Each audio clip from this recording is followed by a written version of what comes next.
Roger had always carried the mark. It rested just beneath his collarbone, a dark shape pressed into his skin since the day he was born. He never thought much of it when he was a boy. To him it was only a strange blot, something that set him apart in the mirror when he changed his clothes. But as the years passed, he noticed how people would glance at it, then quickly look away. His grandmother once whispered that such marks were not accidents. They were signs.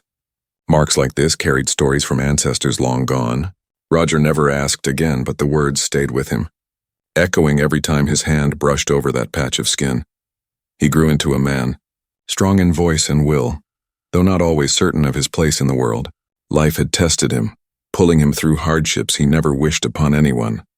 Yet through every storm that mark was always there. It became a quiet reminder, a hidden companion he could never remove. He would sometimes wonder, was it only skin, or did it hold a meaning he was not meant to know yet? When Roger became a father, he thought nothing of the mark anymore. His worries were about his wife's health, the cries of a newborn, the sleepless nights that came with caring for a child. He carried his baby in his arms, feeling the weight of new life, believing that the mark was his burden alone. But fate had another plan. It happened on a quiet evening. His son was only days old, wrapped in soft cloth, breathing with tiny, fragile gasps. The candlelight flickered against the wall, and Roger leaned closer, studying his son's small face, his closed eyes, the rise and fall of his chest. Then he noticed something, a shadow on the baby's skin near the shoulder. His heart stopped. His hands trembled as he pulled the cloth back further. There it was, the same shape, the same dark patch resting where his own mark had always been. For a moment he could not breathe. The room seemed to freeze. His wife gasped softly, covering her mouth as she too saw it.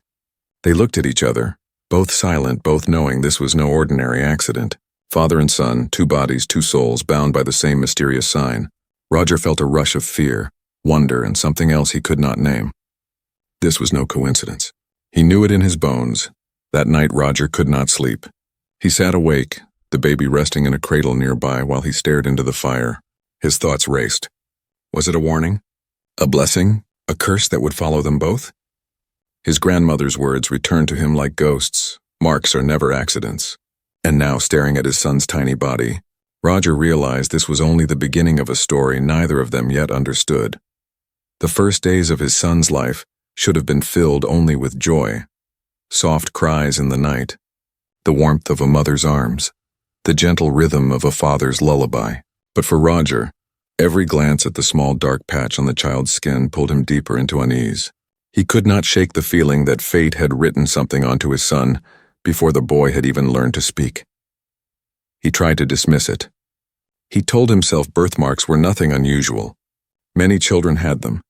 But each time he looked, the shape was the same, the location was the same, and it matched his own too perfectly.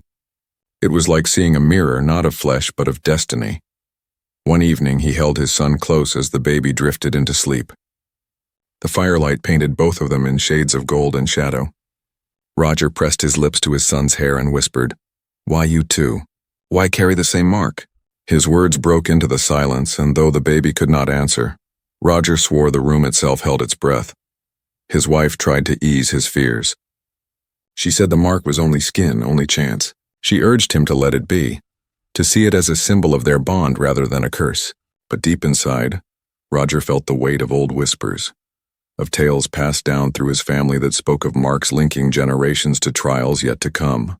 He remembered his grandmother's eyes full of warning when she once touched his birthmark and said, "These are not accidents, child. They carry the weight of stories older than you can dream." Now that same story had appeared on his son. Nights grew longer, filled with thoughts he could not quiet. He would lie awake, listening to the baby's breathing, and wonder what future the mark demanded. Was it protection? A shield passed from father to son? Or was it a sign of burdens, a shadow waiting to rise when the boy grew older? Still, beneath the fear, there was something else. A strange comfort. Roger realized that he was not alone anymore. The mark that once isolated him was now shared. It was no longer his secret burden. It belonged to both of them. Father and son, stitched together not just by blood, but by something written deeper, something that might outlast even time. As days turned into weeks, Roger began to see the mark differently. When he bathed the child, he touched it with a soft hand. When he carried him through the fields, he thought of it as a sign of unity. He didn't understand it, not yet, but he felt its truth. The boy was part of him in ways no one could ever deny, and yet a question never left his mind. If fate had carved this symbol into both their skins, then what path had it already chosen for them? And what price would they have to pay to uncover its meaning? Roger could no longer see the mark as random. The more he studied it, the more it felt like a story written in flesh, an ancient symbol pressed into his bloodline. To others it was nothing, just a patch of darker skin, a quirk of nature. But to Roger, it was a whisper from the past, a reminder that in the world he lived in, fate never moved without purpose. He began to notice small details he had once ignored. The shape of the mark, it wasn't a perfect circle or a careless blot. It bent slightly like the curve of a flame or the twist of a knot. His own grandmother once told him that such shapes mattered. A flame meant fire, trials, and rebirth. A knot meant binding, ties that could not be broken. Looking at his son's shoulder, Roger wondered if both meanings lived there, fire to test them and a knot to bind them together. When he walked through the village, carrying his son, he caught the stares. Some people's eyes lingered longer than they should have, as though they sensed something different. Once an old man stopped him, his gaze locked on the baby's mark. He muttered something in Gaelic, words Roger could not catch, but the tone was not casual. It was reverent, almost fearful. Then the man shuffled away, leaving Roger unsettled, the sound of the muttering echoing in his chest. At night, as the wind howled through the highlands, Roger sat before the fire and thought of all the stories he had heard as a boy. Tales of warriors marked by fate, tales of families burdened with curses, tales of chosen ones who bore signs on their bodies long before destiny called them forward. He had never believed them fully until now. The mark became more than skin. It became a mirror for Roger's doubts and his hopes. On one side, he feared it meant his son would face the same hardships he had endured.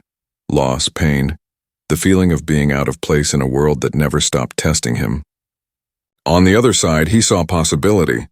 Perhaps the mark meant strength passed down, a sign that his son would survive whatever trials lay ahead. He thought about faith, about the idea that nothing is without meaning. If the mark was destiny, then perhaps it was not there to destroy but to guide.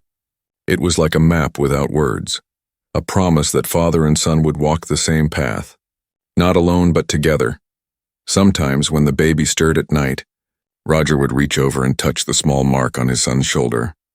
His hand would linger there, and he would whisper softly, "Whatever it means, we'll face it side by side." The firelight would flicker, the shadows would dance, and in those quiet moments, the mark felt less like a curse and more like a bond carved into eternity. Yet deep in his chest, one question grew heavier each day. If the mark was truly a sign, then who or what had placed it there? And what story had they just stepped into? The days stretched into months, and what began as shock slowly shifted into something gentler. Roger still felt the weight of the unknown, but he also began to notice how the mark changed the way he looked at his son. It was no longer just a question, it was a reminder that this small life was tied to his in ways deeper than words. When he held his boy, he would sometimes brush his thumb across the little patch of skin on the child's shoulder, and his son, though too young to understand, would smile or coo as if he felt the connection. In those moments, Roger realized the mark was not something to fear. It was proof that his son was his, not just by blood, but by something written in their very being. One quiet afternoon, Roger sat outside with his child resting against his chest. The field stretched wide, the sky heavy with drifting clouds. His wife watched from the doorway, a soft smile on her face. She told him she had never seen him so at peace. He thought for a moment, then replied, "For once, I don't feel alone." The words slipped out without effort, but they were true. For years, he had carried the mark as though it set him apart. Now seeing it on his son, he felt the opposite. It was no longer a solitary burden. It was a bond. The mark became a story they shared without speaking. To outsiders it was nothing, but to them it was a secret language. Each time Roger noticed it on his son, he felt a surge of pride. The boy was his mirror, his echo, his continuation. Whatever fate demanded, they would face it together. And yet the mark also deepened his sense of responsibility. Roger knew his son would grow, would one day notice it for himself. Questions would come. the same ones Roger had carried since boyhood. Why do I have this? What does it mean? Roger imagined those moments, and though the thought unsettled him, it also steeled his resolve. He would not let his son walk through that uncertainty alone. He would be there, guiding him, shaping the mark into something not of fear but of strength. One night, as he rocked the baby to sleep, Roger whispered a promise. You are not alone in this. Whatever this mark brings, we face it as one. The words were swallowed by the dark, but in his heart, they became a vow carved as deeply as the mark itself. For the first time, Roger began to see the birthmark as a gift, not a curse, not a warning. A gift that tied father to son across every trial that would come. It was more than skin. It was a bond of spirit, of family, of belonging in a world where belonging was never guaranteed. Still, in the silence that followed, one thought lingered. If destiny had written this sign onto both of them, then the true meaning of the mark had yet to be revealed, and Roger knew the day would come when that meaning would demand to be faced. Time has a way of softening edges, yet some mysteries refuse to fade. The birthmark remained, etched onto both father and son, a quiet shadow on their skin that carried a weight Roger could never fully explain. He no longer saw it with the same fear as in those first days. Instead, he saw it as a thread, something invisible but unbreakable, weaving their lives together in ways that defied chance. There were nights when Roger would sit by the fire, his son, now a little older, playing with carved wooden toys at his feet. He would watch the boy's small hands, his laughter filling the room, and his eyes would fall again on that familiar dark shape. And each time a storm of questions rose within him. Why this mark? Why them? Was it simply a trick of nature? Or had destiny carved its sign into them both for a reason yet unseen? He remembered his grandmother's words more often now. Marks are never accidents. They are the echoes of stories that began long before you. Roger wondered if his son's mark was not just a copy of his own, but a continuation. Perhaps their lives were chapters of the same book, written by hands beyond their understanding. But even with all the uncertainty, there was one truth Roger could no longer deny. The mark had changed the way he saw himself. What he once thought of as an isolating burden had become a symbol of belonging. It was no longer about what fate demanded of him, but about the bond he shared with his son. Father and child, two lives, two souls carrying the same sign. Whatever it meant they were together.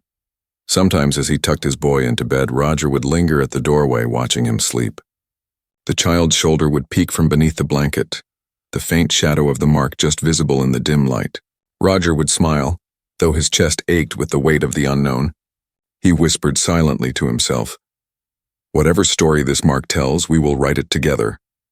And yet the question never left him. In a world where destiny and history so often intertwined, could it truly be chance? Or was it a warning, an omen, that their lives would be tested in ways neither could yet imagine? As the fire dimmed and silence filled the house, Roger knew one thing for certain. The mark was not the end of their story.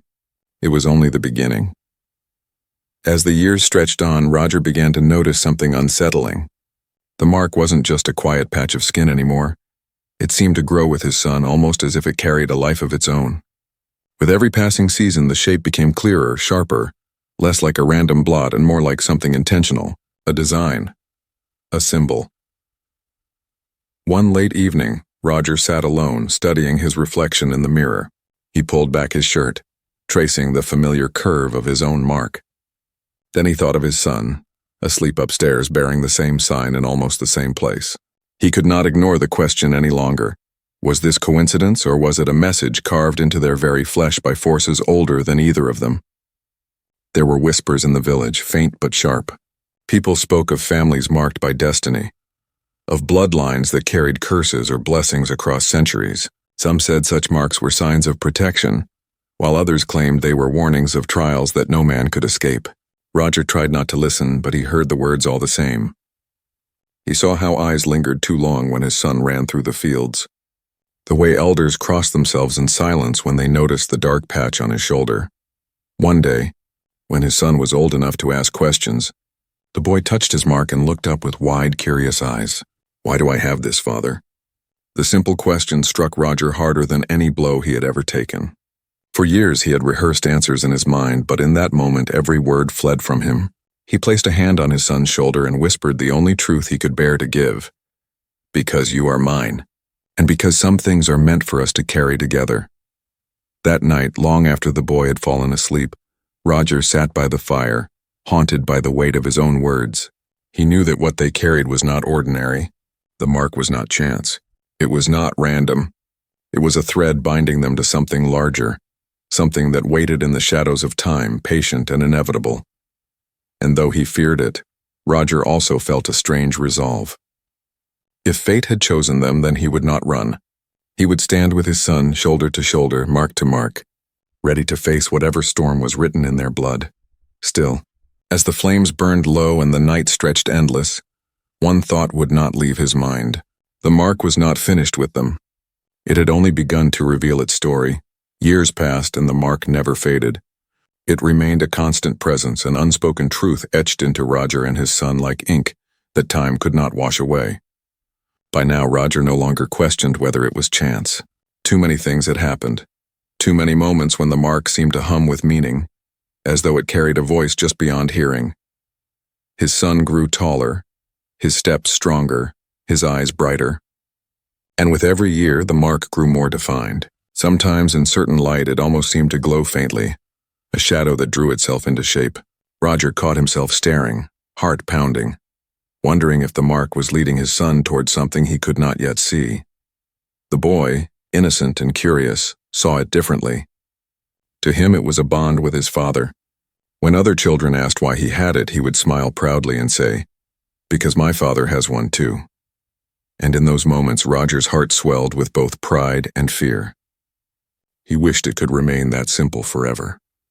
But deep inside, he knew the world would not allow such simplicity. There were nights when Roger dreamt of fire, of battles not yet fought, of voices calling through time.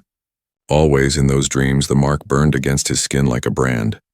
He would wake breathless, staring at the faint glow of embers in the hearth, unsure if the dream was warning or prophecy. And yet he could not bring himself to regret it. Whatever lay ahead, whatever trials the mark promised, he knew it had given him something no fear could steal. Unbreakable connection. Father and son, tied not only by love but by something greater, a thread woven by hands beyond their own. As Roger watched his son step into the world, stronger each day, he whispered a vow only the walls could hear. Whatever story this mark writes, we will face it, together. But even as he spoke, a truth lingered in the silence. The mark was not just theirs. It was part of something older, something vast, stretching beyond their small lives. Perhaps it was a sign of a legacy carried through generations, or perhaps it was a warning of storms still waiting on the horizon. No one could say for certain. Not Roger, not his son, not the whispers of the past, and so the question remained hanging in the air like smoke from a dying fire. Was the mark a blessing or a curse? A bond of love or a seal of destiny? The answer had not yet come. But one thing was clear. It would not stay hidden forever.